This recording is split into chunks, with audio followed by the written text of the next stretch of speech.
የመንጃ ፍቃድ ፈተና ላይ ብዙ ተማሪዎች የወደቁበት ሲታይ ቀላል ነገር ግን በተግባር ከባድ የሆነውን 8 ቁጥር አሰራር በቀላሉ እንዴት መስራት እንደምትችሉ ላሳያችሁ። ከመጀመራችን በፊት እየተበራከተ የመጣውን የመኪና ስርቆት ለመከላከል የመኪናችሁን ሞተር ለማስነሳት ሲሞከር በስልካችሁ የሚያሳውቃችሁና የመኪናችሁን ሞተር በስልካችሁ ማጥፋት የሚያስችላችሁን ወሳኝ ቴክኖሎጂ ድርጅታችን ዋልታ ጂፒኤስ አስመጥተን እየገጠምን እንገኛለን። በመጀመሪያ በእንጨቶቹ መሃል ቀጥ ብሎ ወደፊት መሄድ፣ በመቀጠል አፍንጫው ወጣ ሲል ወደ ቀኝ አንድ ዙር ማዞር፣ ከዚያ ከፊት ለፊታችን የሚገኘው እንጨት ጋር ስንደርስ ሳንነካው ወደ ግራ ማዞር። በዚህ መልኩ ከመለስን በኋላ መሪውን ቀጥ አድርጎ መግባት። ወደ ኋላ ስንመለስ ደግሞ በመጀመሪያ መሪውን ቀጥ ማድረግ፣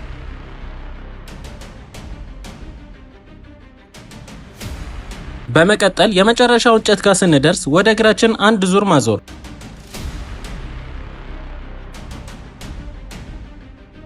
ከዚያ በግራ ስፖኪዮ የመጀመሪያው አንድ እንጨት ብቻ እስኪታየን እንሄዳለን። ልክ እሱ ብቻ ሲሆን መሪ ቀጥ አድርገን ትንሽ እንጠጋለን። ከዚያም ወደ ቀኝ አንድ ዙር እንመልሰዋለን።